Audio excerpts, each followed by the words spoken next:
Hello and welcome to another Retfurb video. Today we're going to be fitting a mod chip to this PlayStation 1. This involves disassembling the PlayStation 1, getting access to the main circuit board and then fitting the mod chip. This will then allow the PlayStation 1 to play backup disc games, so you won't have to use your original games in case you wanted to keep them to prevent any damage in use. And also it will make the PlayStation 1 region free for those discs. So let's get to the video.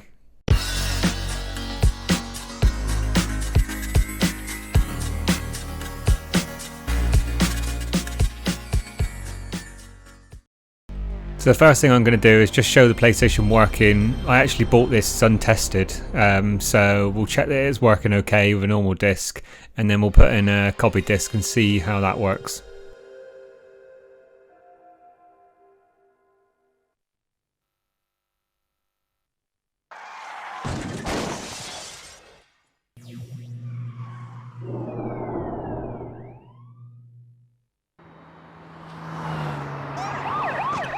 So as you can see, that was all loading and all okay to a normal disc. So now let's try a copy disc and see what happens with that. Depending on which PlayStation 1 you're doing this to, this is the sort of message you'll receive when you put a copy disc in. So now we can move on to doing the mod. The first thing we need to do is remove the shell casing. There's 6 screws that are on the underside. These need to be undone. They're just normal Phillips crosshead screws.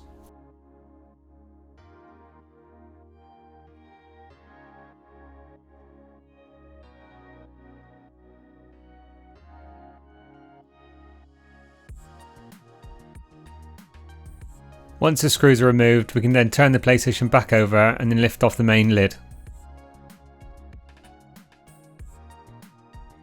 We now need to remove the laser head part and all of the other parts that prevent the circuit board from coming out.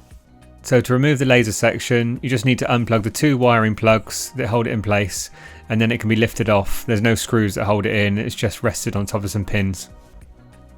Now for the joypad ports, it's just 2 screws and 1 ribbon cable that needs to be removed, and then this can be taken out of the way. And now the short cable which connects the power supply board and the main circuit board. We can now look at removing the 4 Phillips screws that hold the shield on above the main circuit board.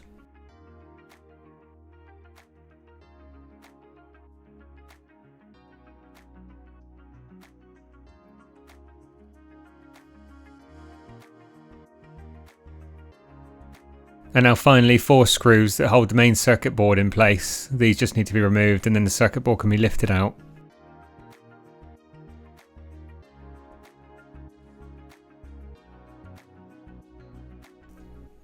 This is the mod chip that I'm going to be installing today. It's the MM3 type mod chip, which is just 7 wires that need to be connected to the board. Pin 2 doesn't get connected to anything. First off, we need to remove the heat shield on the circuit board, and we just need to desolder it on all the solder points.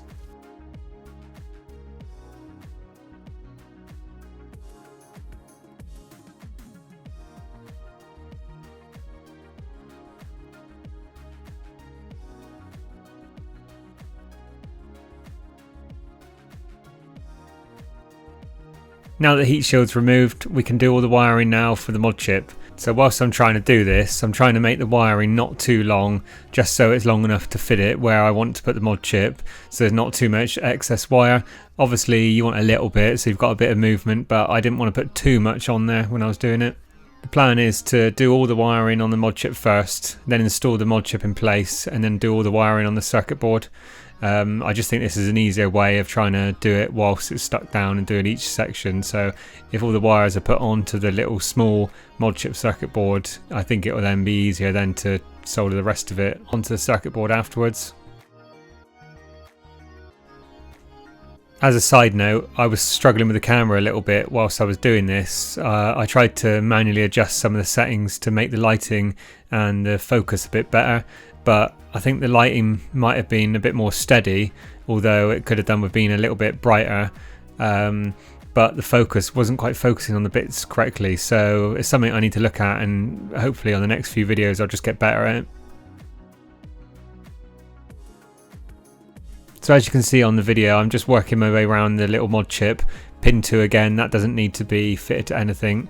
I'm not sure what that was actually installed originally for, but on this mod you don't actually have to do it. so number 2 is just left blank. So the last mod chip that I did on the PS1 was an MM3 type, but it actually looks slightly different in this.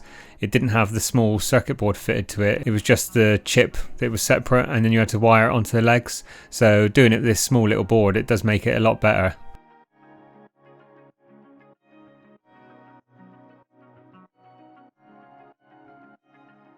You can see with the wiring that I'm just snipping the ends off, just exposing a small amount of the metal wiring inside. Just enough to allow the wire to be soldered to each board.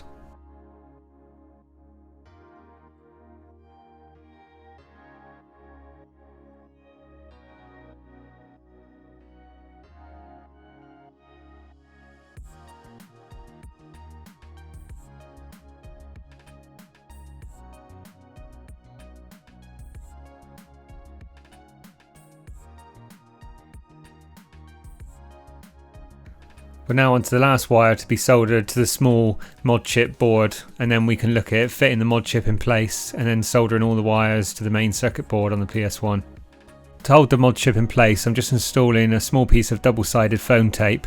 This will just hold it in a nice location on the board.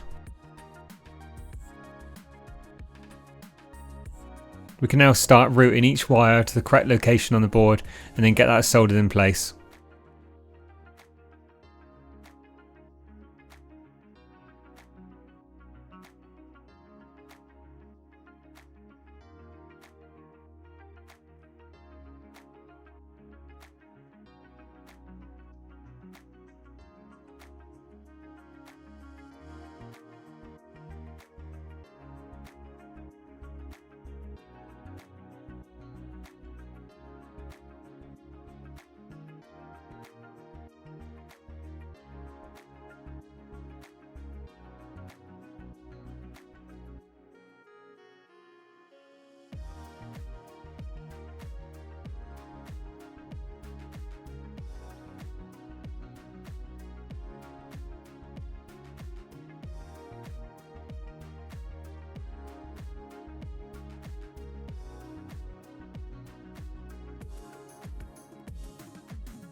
And that's it, that's all the wires now soldered to the circuit board.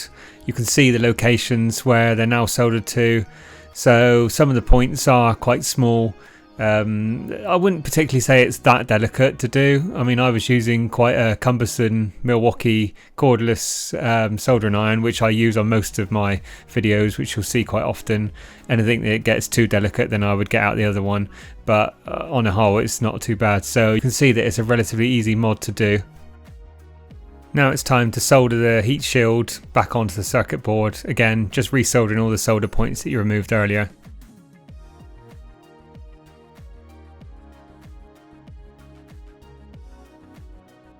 And now we can get the circuit board fitted back into the shell and get all the parts back in, and then we can do some testing to make sure that it's working as it should be. First thing to do is just put the circuit board in and screw that down.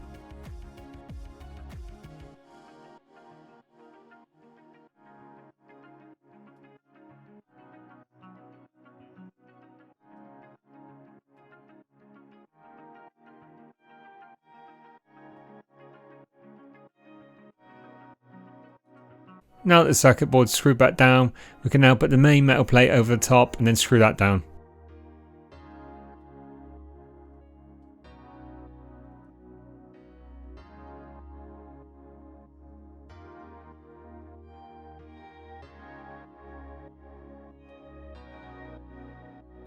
And now we can fit back the small cable which joins the power supply to the main circuit board, and also the ribbon cable for the joypad input ports.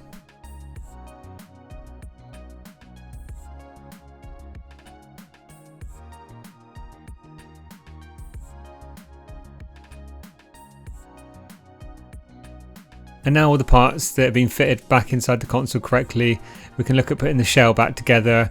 Again, this is just 6 screws that hold the bottom part of the shell to the top part of the shell.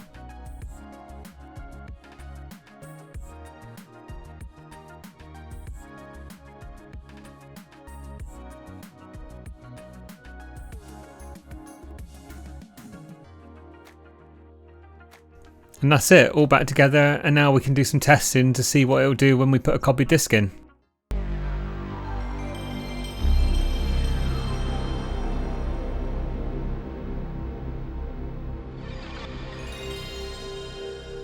So that's a good first sign, it's loaded into this screen, which normally means it's reading the disc okay.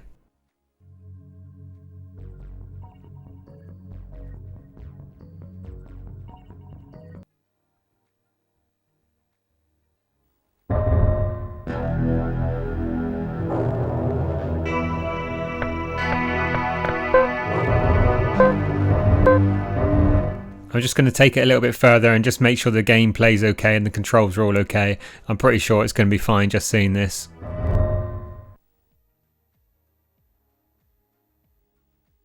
Driver, start your engine. 3, 2, 1, go!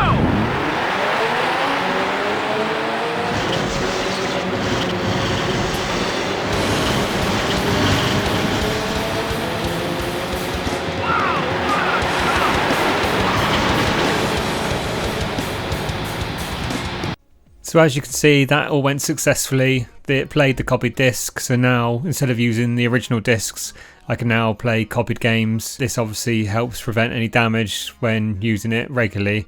If you want to keep the original games without damage, obviously you've got to own the game first before you can do this. So yeah, that's it, all done, all back together. Thanks again for watching the video, it's really appreciated. Please like and subscribe, and I'll see you on the next one.